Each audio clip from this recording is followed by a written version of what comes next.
മലപ്പുറം കരുവാരക്കുണ്ട് ജനവാസ കേന്ദ്രത്തിൽ വീണ്ടും കടുവ. കരുവാരക്കുണ്ട് പാന്ത്ര സുൽത്താൻ എസ്റ്റേറ്റിന് സമീപമുള്ള മരപ്പാലത്തിനടുത്ത് പുറ്റള നഗറിലെ ജനവാസ കേന്ദ്രത്തിലാണ് ഇന്നും പ്രദേശവാസികൾ കടുവയെ കണ്ടത്. ഇന്ന് രാവിലെ 9:30യോടെയായിരുന്നു പ്രദേശവാസിയായ വിനോദ് കടുവയെ നേരിട്ട് കണ്ടത്. വനം വകുപ്പിനെ വിവരമറിയിച്ചതിനെ തുടർന്ന് പോലീസും ദൗത്യ സംഘവും സംഭവസ്ഥലത്തെത്തി. തുടർന്ന് വനം വകുപ്പ് കടുവയുടെ കാൽപ്പാടുകൾ സ്ഥിരീകരിച്ച് സമീപ പ്രദേശങ്ങളിൽ തിരച്ചിൽ നടത്തിയെങ്കിലും കടുവയെ കണ്ടെത്താനായില്ല. പുറ്റള ഊരിലേക്ക് പുഴ മറികടന്നു പോകുന്ന ഈ ഒരു പ്രദേശത്ത് വെച്ചായിരുന്നു ഇന്ന് കടുവയെ കണ്ടത്. കടുവ വളരെ അവശനായ നിലയിലായിരുന്നെന്നും കടുവയെ നേരിട്ട് കണ്ട വിനോദ് പറഞ്ഞു. മരപ്പാലത്തിന്റെ സമീപ പ്രദേശങ്ങളിലും കൃഷിയിടങ്ങളിലെല്ലാം ദൗത്യസംഘം തിരച്ചിൽ നടത്തിയ ശേഷം കേരള എസ്റ്റേറ്റിലെ എസ് വളവിന് സമീപവും തിരച്ചിൽ നടത്തി. 50 ദിവസങ്ങൾ പിന്നിട്ടിട്ടും കടുവയെ പിടികൂടാൻ കഴിയാത്തതിൽ മാസങ്ങളായി കാളികാവ് കരുവാരക്കുണ്ട് മേഖലകളിൽ തിരച്ചിൽ നടത്തുന്ന ദൗത്യസംഘവും മലയോര മേഖലയിലെ ടാപ്പിംഗ് തൊഴിലാളികൾ ഉൾപ്പെടെയുള്ള ജനങ്ങൾ ഒന്നടങ്കം ജോലിക്ക് പോവാൻ കഴിയാതെയും കടുവാഭീതിയിലും മാസങ്ങളായി പൊറുതിമുട്ടിയിരിക്കുകയാണ്. കരുവാരക്കുണ്ട് പഞ്ചായത്ത് അധികൃതർ കഴിഞ്ഞ ദിവസം കടുവയെ നരഭോജിയായി പ്രഖ്യാപിച്ച് എത്രയും വേഗം വെടിവെച്ച് കൊല്ലാനുള്ള നടപടിയെടുക്കണമെന്നുള്ള നിവേദനം ജില്ലാ കളക്ടർക്ക് നേരിട്ട് സമർപ്പിച്ചിരുന്നു.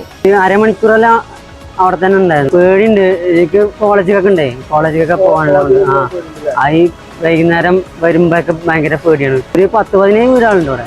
നമ്മുടെ നാടിന്റെ വാർത്തകളും വിശേഷങ്ങളുമായി അടുത്ത നല്ലൊരു വീഡിയോയുമായി വീണ്ടും കാണാം.